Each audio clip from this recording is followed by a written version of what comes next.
Hi, I'm Katherine Holman. I'm currently working as a therapist and online instructor for teacher certification candidates. One of the things that I find myself talking a lot about with my candidates is the importance of time management and self-care. I've created this interactive home office as a resource for teachers.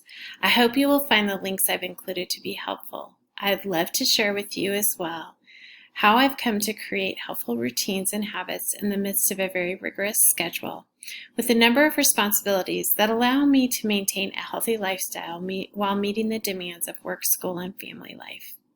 You might want to adjust these based on your needs, but whatever you do, consider your whole self, mind, body, and spirit. We are whole beings, and we need to treat ourselves as such. In addition to all of the tasks and responsibilities that we carry right now, we are living in a pandemic, which adds to our stress level. The uncertainty of this time, the extra time online, the isolation and the loss we experience adds an added strain to our lives. So first, we need to breathe. We need to take time to acknowledge that we may need more rest, more grace, and more patience during these days. When you are thinking about managing your time and stress load, there are some things that will help you to do this more effectively. First, adopt a way to keep track of your schedule. I use a color-coded calendar that is uploaded to both my phone and my MacBook. This ensures that I have access to my calendar while I'm working or away from my desk and can add appointments, meetings, coffee dates, kids' practices, etc. I make sure at the beginning of the year to put in recurring commitments so that I don't double book myself. The other tracker I use is a planner. I keep this with me at all times, and it allows me to keep track of my daily tasks. I also color code this. Because I have different areas of my life in which tasks are generated, I like to work on tasks in chunks based on where they're from in my life. If I have my planner at the side of my computer while I'm working and remember that something needs to be done, I can quickly offload that from my working memory, write it on the planner, and continue to focus on what I'm working on.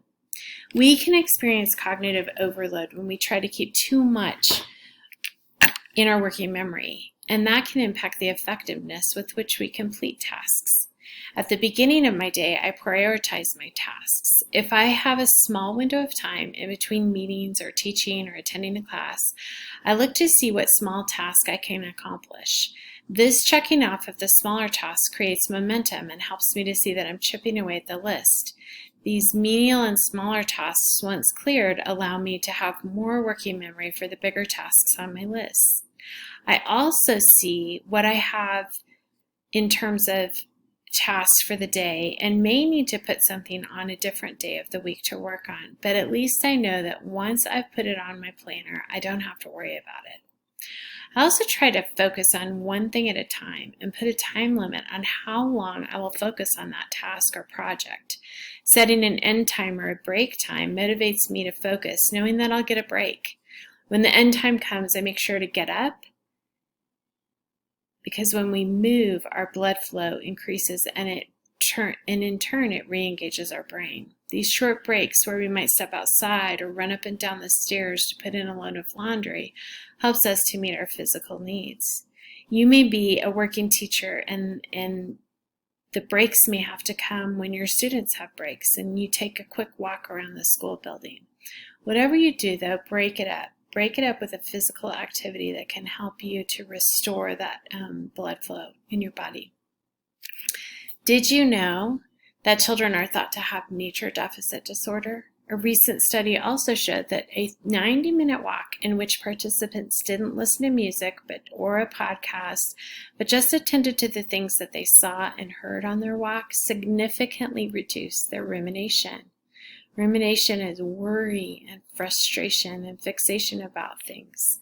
Blocking off a 30 to 90-minute daily routine of exercise, particularly outside, can really help us to manage our stress level and anxiety. Finally, breathing is very underrated and taken for granted. The simple act of breathing deeply through your nose and out through your mouth can instantly reduce stress levels and help you, when you feel overwhelmed, to become more centered and grounded.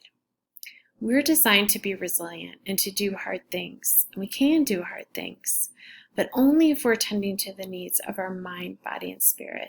I hope this is helpful, and the resources included in this interactive office will also be helpful for you in managing stress and time and tasks during this unprecedented pandemic.